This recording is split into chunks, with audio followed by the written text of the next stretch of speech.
नमस्कार मैत्रिणींनो, मी जयश्री होम किचनमध्ये तुमचं खूप खूप स्वागत आहे। आज आपण बघणार आहोत उडीद डाळीचे वडे। तर ही उडीद डाळ मी 5 ते 6 तास छान भिजवून घेतलेली आहे आणि इतपत भिजलेली आहे, इथं बघू शकता। आणि याचं सर्व पाणी निथळून घेतलेलं आहे। त्यामध्ये घालण्यासाठी एक वाटण बनवणार आहोत आपण। तर त्यासाठी लागणारं साहित्य: हिरवी मिरची, कोथिंबीर, 1 चमच जिरे आणि लसणाच्या काही पाकळ्या घेतलेल्या आहेत, आलं घेतलेलं आहे, त्याचबरोबर हळदी पावडर, लाल तिखट आणि चवीनुसार मीठ घेतलेलं आहे। तर या साहित्याचं आपल्याला आधी वाटण बनवून घ्यायचं आहे।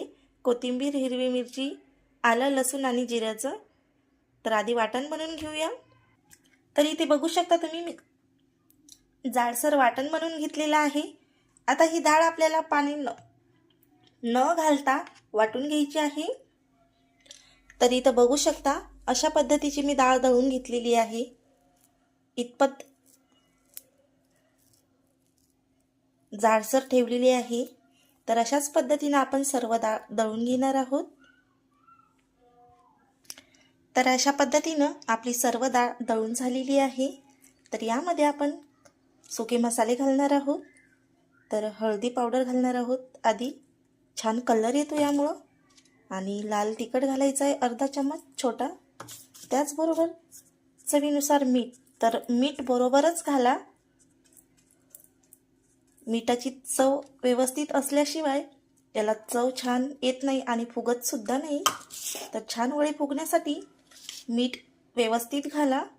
तर आता हे सर्व मिश्रण मी इथं घरचं थोडंसं धनिया पावडर घेतलेलं आहे, जाडसर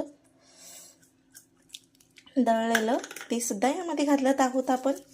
आणि याला एकजीव करून घ्यायचं आहे। छान एकजीव करून फेटून घेऊया।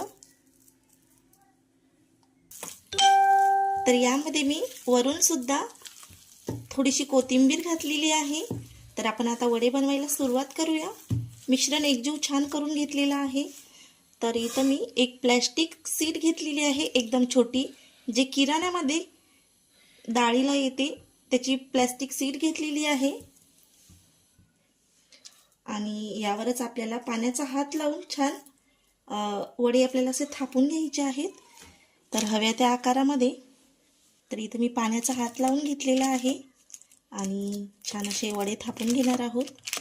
तर तुम्हाला कितपत पातळ कितपत जाड हवे त्यानुसार तुम्ही हे वडे थापून घ्यायचे आहेत। आणि पाण्याचा हात लावून छान असे थापले जातात हे। तर अशा पद्धतीने वडे थापून घ्यायचे आहेत। तर कढईत मी आधीच तेल तापवायला ठेवलेलं होतं। तर तेल आपलं छान तापलं की नाही चेक करून घेऊया। तर तेल आपलं छानपैकी तापलेलं आहे।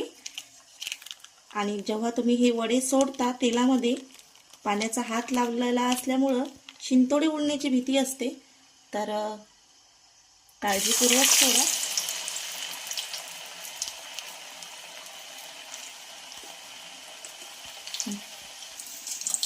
तर यावर असं आपल्याला छान परतायचं आहे। बघू शकता छान आपला वडा तयार झालेला आहे। तर मस्तपैकी फ्राय करून घेऊया। आणि दुसरा वडा सुद्धा आपण थापून घेणार आहोत। तर वडे छान असे गोल्डन रंगापर्यंत आपल्याला फ्राय करून घ्यायचे आहेत। तर आपला दुसरा सुद्धा वडा इथं थापून झालेला आहे। तर हे सुद्धा आपण तेलामध्ये काळजीपूर्वक सोडूया। असं पलटी करायचं नाहीये, एक साईड पूर्णपणे आपल्याला फ्राय करून घ्यायचं आहे, त्यानंतरच आपल्याला हे पलटी करायचं आहे। आणि जर तुम्हाला प्लॅस्टिक सीटवर जर वडे थापायचे नसले तुम्ही हातावर, छान असा आपला वडा फ्राय झालेला आहे। तर अशाच पद्धतीने आपण सर्व वडे तळून घेऊया। तर इथं बघू शकता अतिशय छान असा आपला वडा तयार झालेला आहे। तर अशाच पद्धतीने आपण सर्व वडे तळून घेऊया। तर इथं बघू शकता अतिशय छान असा आपला वडा फुगलेला आहे आणि छान असे वडे आपले फुगतात। तर अशाच पद्धतीने आपण सर्व वडे तळून घेऊया। तर असा एक साईड आपला वडा फुगला की आपल्याला पलटून घ्यायचा आहे दुसऱ्या साईड। तर इथं बघू शकता छान। तर दुसऱ्या साईड असं पलटून घ्यायचं आहे आणि छान असं फ्राय करून घ्यायचं आहे. तर रेडी आहेत आपले उडदाचे वडे. बनवायला खूप सोपे आहेत, फक्त काही टिप्स फॉलो करायचे आहेत आपल्याला. तर डाळ छान आपल्याला 6 ते 7 तास छान अशी भिजू द्यायची आहे आणि पाणी नितळून पाणी न घालता दळून घ्यायची आहे. आणि त्यानंतर मीठ व्यवस्थित लागलं की नाही हे सुद्धा चेक करायचं आहे. त्यानंतर असे छान व्यवस्थित टम्म फुगतात, एकदम पुरी फुगल्यावानी असे वडे फुगतात आणि छानसुद्धा लागतात, टेस्टी लागतात हे वडे. बनवायला खूप सोपे आहेत. तर मग कशी वाटली तुम्हाला रेसिपी नक्की कमेंट करून सांगा आणि आवडल्यास लाईक शेअर सबस्क्राईब नक्की करा.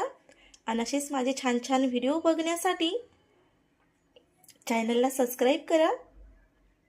आणि हे वडे तुम्ही पुदिन्याच्या चटणीसोबत किंवा टोमॅटो सॉससोबत, नारळाच्या चटणीसोबत खाऊ शकता किंवा तसेही खाऊ शकता, छानच लागतात.